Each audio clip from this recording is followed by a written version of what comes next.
What we're going to do now is we're going to go through some traditional lighting styles. And these guys, we're going to do this for the next 15 minutes or so and see if we can get through all of these. And the lighting styles are these. Open loop, closed loop, also known as Rembrandt light. We're going to talk about broad and short lighting and butterfly lighting, which is awesome. So what we're going to do here is we are going to use a 2x3 softbox, and I'm going to let you take that off. And Lex is going to come back out, and we are going to start walking through these different things. And really to know what's what, and I don't think I ever start lighting something and think, oh, I'm going to do open loop lighting. The only reason I'm showing you this is so that as you're looking at portraits and looking at things to illuminate, you'll know sort of the styles, and you can communicate that with a stylist or an assistant or other photographers. It's understanding the language of what happens. These are very Olin Mills type lighting styles.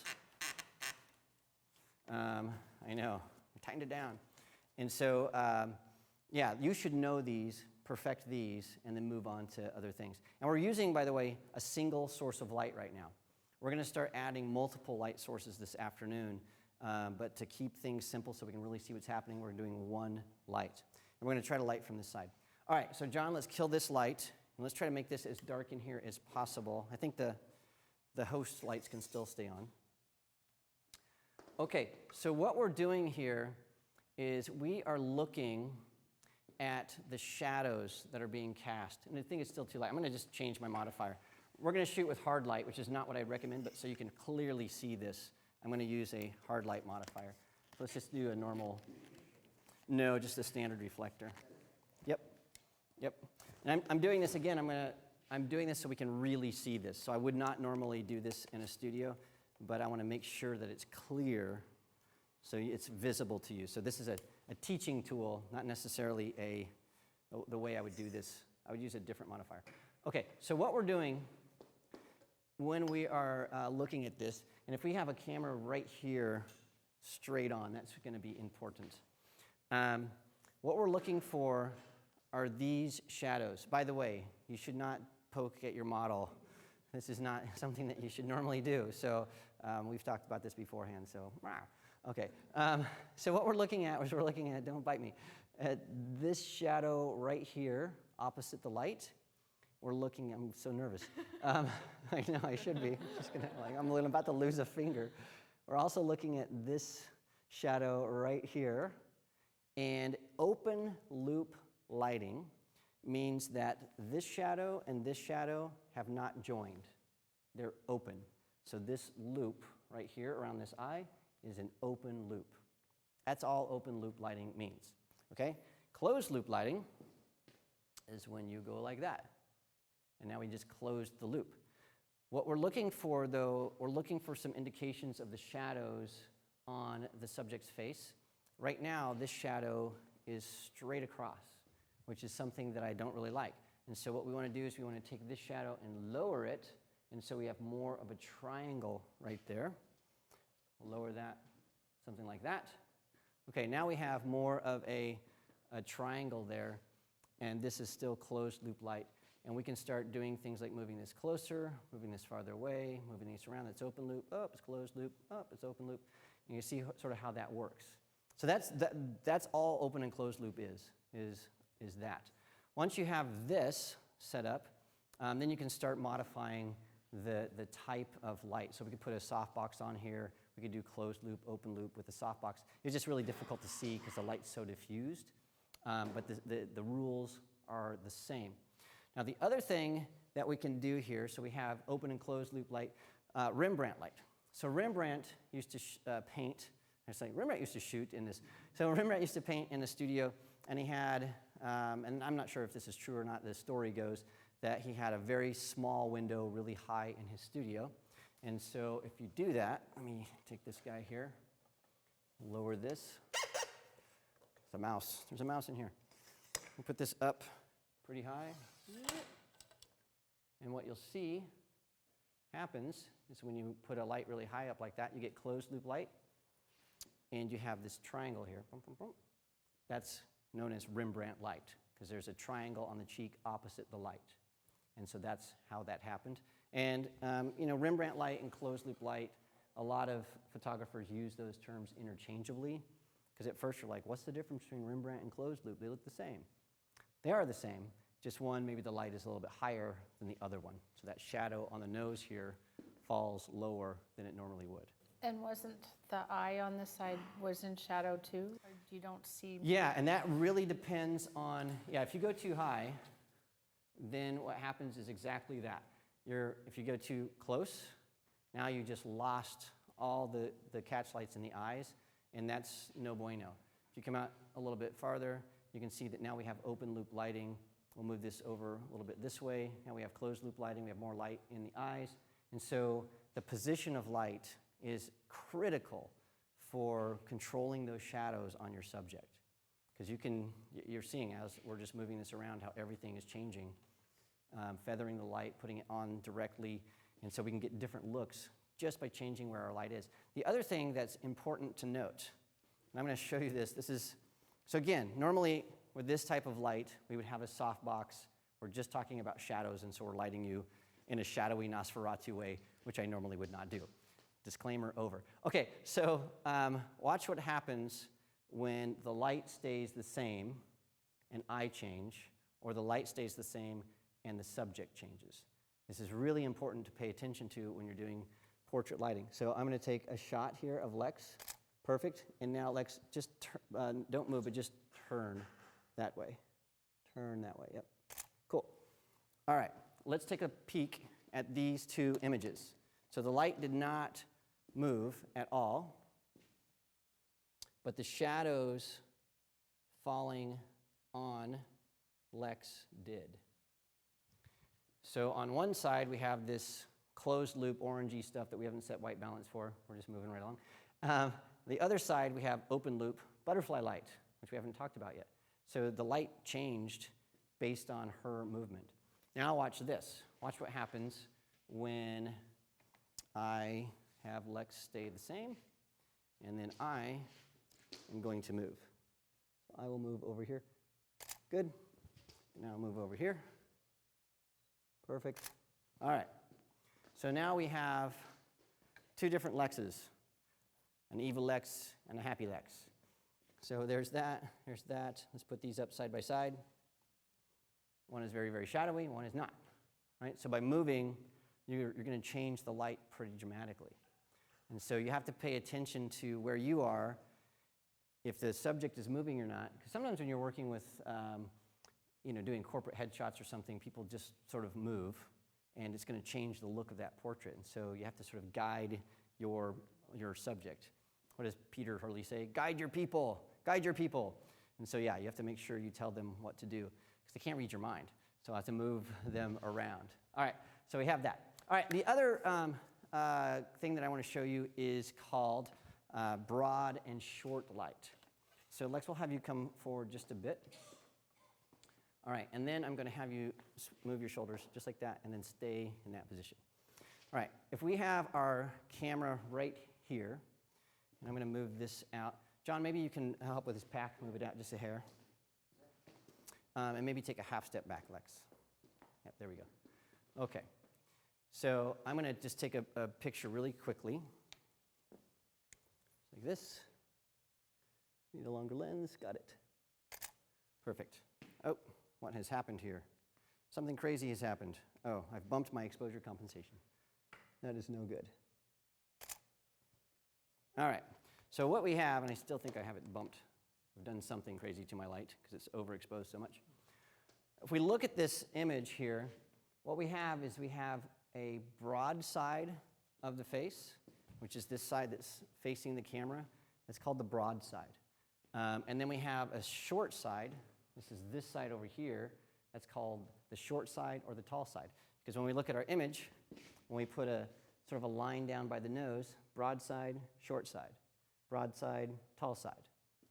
And so broad lighting is when we light the broad side of the face. Okay? That's what we're lighting right now. This is broad lighting. Not to be confused with broad as in female. It's broad, the large side of the face. You get the large side. Short lighting generally works like this, and you need to move forward about a foot or two. Like that. And this is when we would normally use a grid or some way to control the light. We'll see if we can do this really quickly. Do this like this, feathering that light just a bit. So if we come over here, yeah, let's get a grid because let's get a 10 degree. I'll throw that on there. I love grids. There we go. I'm even going to move this out a little bit more. Let me see. Yeah, there we go. So I'll take a picture of this so you can see this clearly. Do this. Perfect. And we're getting more color cast, which is sort of fun. Okay, so, and my exposure is off because of my TTL metering. But the point here is we have a lot of light on the tall side of the face and not a lot of light on the broad side of the face. When we get to the studio strobes and speed lights and we can actually control all the light in the studio, you're just going to start to see this very, very clearly. And so when we're lighting the tall side, normally what that helps us do is accentuate highlights. And the broad side allows us to accentuate shadows. And so normally you can even combine those two to get some beauty looks and things like that. So we'll do more with broad and tall lighting when we get to our working with speed lights and we get to working with our studio strobes, and we can really control the light. Because right now we're getting tons of spill from just light that's sort of floating around, which is fine. It helps us understand light. All right, there's one more lighting style that we're going to do. And John, we're going to have to put this little mini boom on here. And this is one of my favorite lighting styles. It is called butterfly lighting. So what we'll do is we'll take this guy off. What we're doing is this is a little mini boom arm. And it's just going to allow us to get the light over the camera. So we want this on axis. Perfect. And this guy right there. The nice thing about these little guys is you can just stick a light on the end of the boom, just like that. Tighten down. Excellent. Okay. I'm going to come right back over here. Watch your head. Good. And let's get a small softbox there.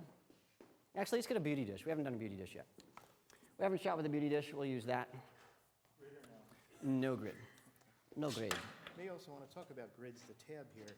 Yes, let me just show that. Yeah. All right, so when you put a grid in a modifier, there's a little tab that comes out right there. And that's what you use to pull the grid out. Sometimes you'll put it in backwards, and when you do, there's no tab to pull it out, and it's a big pain to get it out of there. So make sure the tab is always on the outside.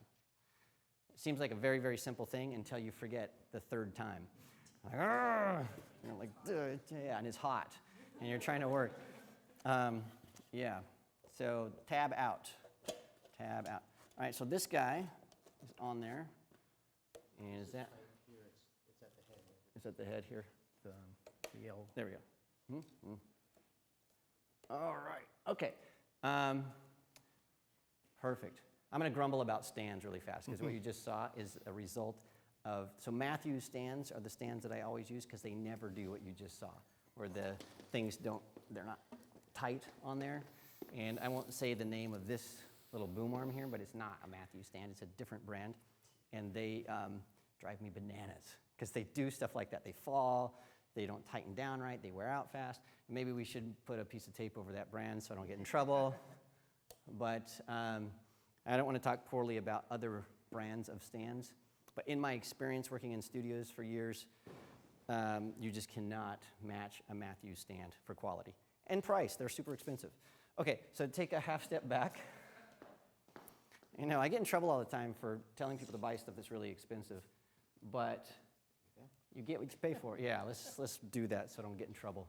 I don't want to badmouth somebody's stuff, especially since I didn't pay for it. So, okay, so look straight forward. All right, what we're looking for here is a shadow under the nose. And right now we're not seeing that shadow because this light is so soft.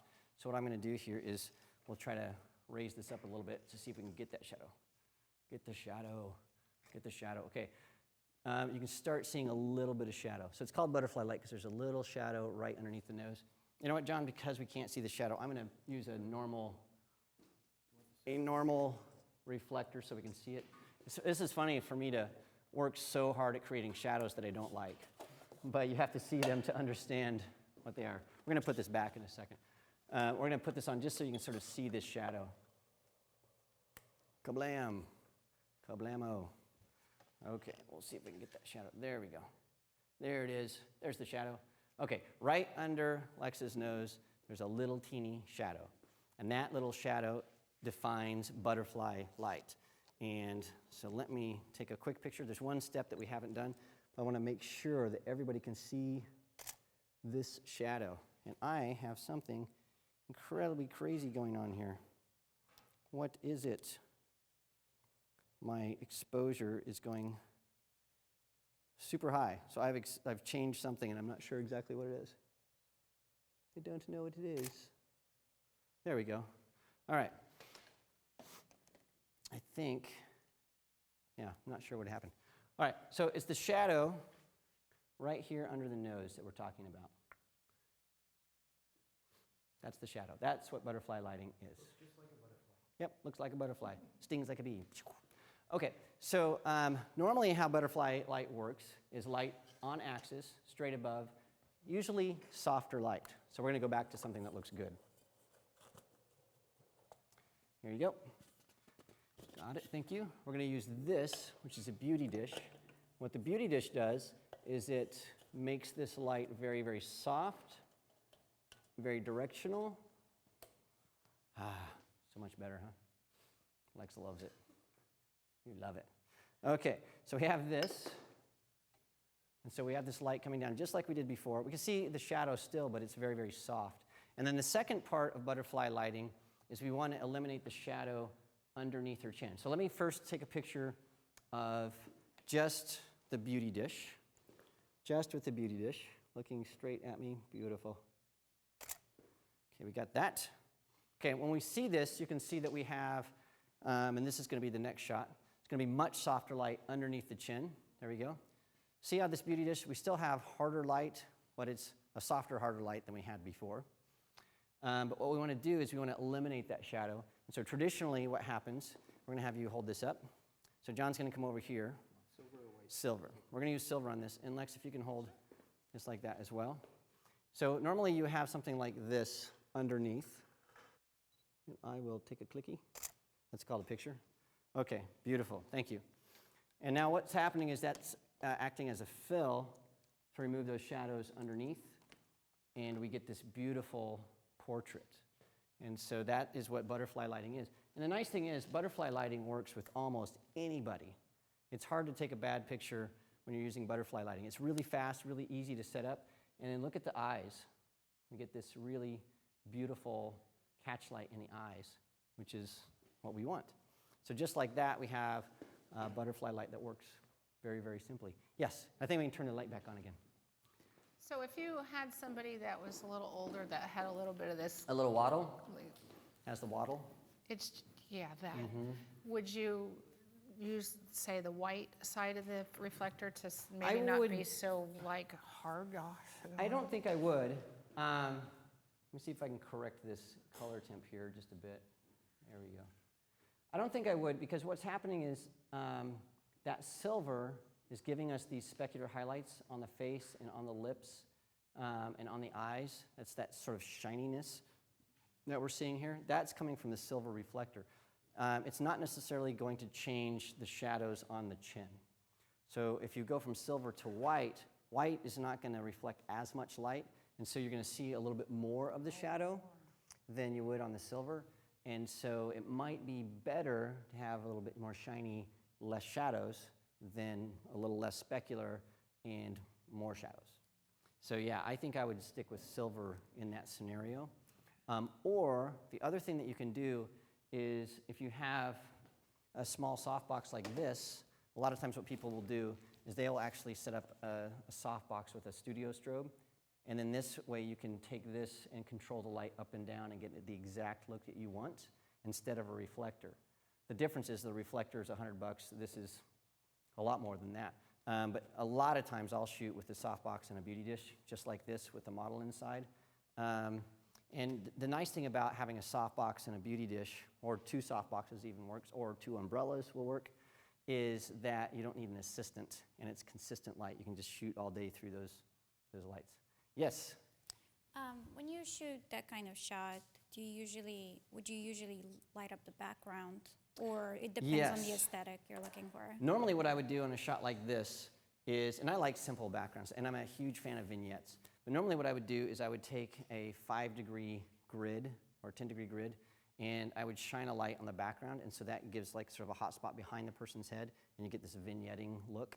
I would do that, or we're gonna do a thing tomorrow, I believe, where we're setting up this sort of crazy cocoon of lights. We're gonna have all these lights set up, and we're gonna have multiple lights on the background to show different lighting styles just in the background.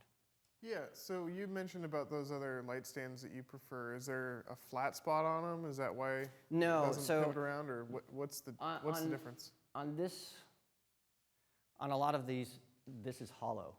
Okay. And so when you tighten a light on it, it gets crushed.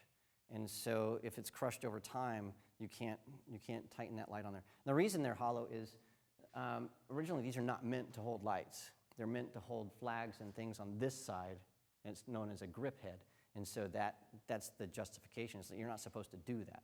But everybody does. And so, so like everybody does it and has for years, so just make it the right way. So the Matthews, these are rock solid, and so you can't crush them. They just, they're rock solid. They're much more expensive though. They're about $225 per stand. It's about what they run. Yeah, but they last forever, and they'll save you from getting a hernia because they all wheel around and they're terrific, and I love them. Other questions? Absolutely. So I know we're going to be talking about speed lights later on today. We're going to be getting into speed lights and soft boxes for speed lights and things like that. But your Mac wanted to know suggestions as to the largest or most useful modifier size limit for a single speed light for soft boxes, umbrellas, beauty dish, etc. For an and umbrella, could you put a speed light on that 4x6, or would you? no. Okay. I would put maybe. I would maybe put. Yeah, I would just never use a 4x6 with a speed light. I know Bruce Dorn is a photographer. He's an explorer of light for Canon. He did some shoots in Antelope Canyon in Arizona a few years ago, and I think you can find this video. But he was shooting with, I think it was a 4x3, a very large, narrow softbox with speed lights in this really amazing cave, this Antelope Canyon thing. And so he got away with it. And so I've seen other photographers do it. So I don't want to say that you can't do it, because I know you can. I just wouldn't, because by the time you put all those speed lights in there, I'd just rather use a battery pack studio strobe. And you can rent that stuff. By the way, all this stuff that you see, if this is super expensive stuff, you don't have to buy it. You can rent it for it's really affordable to rent stuff. So you can rent it for a weekend or rent it for a photo shoot and just add that to your client's bill. And it's going to change the bill by maybe, what, $100 maybe? Yeah. So it's not like you have to go spend $4,000 on a bunch of lighting gear. You can just rent it until you're building enough clients to afford to keep it on your own. And you do the math. Is renting it every weekend or every photo shoot going to make me more money as opposed to buying it? Because you can finance, and if you finance, you can. So it's all the business of what's going to earn you more money. But gear, I think, is important. Anyway, this is about the largest size of umbrella I would use with the speed light, and this is, I think, about 2 feet, something like that. Yeah, but about like this. It's So, about a 40-inch. 40 inch? 40 inch. Yeah. About like that is what I would use. And the largest I would probably go is about a 2x3 softbox with a speed light. That's me personally. That is not everybody else. All right, what other questions? This is from Bill in Boca, and we've got a lot of people asking about octos. Octoboxes, yes. Octoboxes. So this question is kind of basic. Can Mark explain what are the advantages and disadvantages? Octoboxes, so I have a 7-foot Westcott octobox. Is that right? No, I've got it's a Flashpoint. It's the one that Adorama makes. It's a 7-foot Flashpoint octobox that I got for, I think it's like $100. I mean, very inexpensive, this thing. And I think actually they sent it to me and said, hey, can you do a review of this and check it out? And I was like, nah, this is not going to be good. And I started using it. I'm like, oh my gosh, this is amazing. And so I sent them a note and said, can I just buy it and keep it? And they're like, sure. And so I kept it. But, and you can also get Octaboxes from Profoto and Westcott and a billion different brands. The nice thing about Octaboxes is they are very large, well, the ones I have, 7 foot, are very large sources of light, so you get really soft light, and I get the roundness that I like. I get that, which is really cool. And it's similar to having a 4x6 softbox, but instead of having a square shape, you have a much broader shape, and so the diffusion is a different shape. The specular highlights is a different shape. It's sort of like having a controlled umbrella is what that is. And so I just love them. And I mean, if you look at my YouTube videos, Autorama TV or Snap Factory, you'll probably see me using an Octabox 20 times and doing different things. In fact, Lex and I did a video about, I think it was the inverse square law. I think that's what it was. It's one of the first things we did, actually. And we used a big Octabox because you can get that so close to your subject and get really rapid light fall off and beautiful wraparound light. It's very similar to what we showed you with the 4x6 softbox, but it's even a larger light source. They're amazing. I love them. And they're inexpensive, so get them and use them. Nice. What was the second part of that question? I'm just rambling about how much I love them. The disadvantage, is there a disadvantage to it? They're big. Yeah. And depending on the brand you get, they can be expensive. So I think it's the Flashpoint that's not so expensive and it's terrific.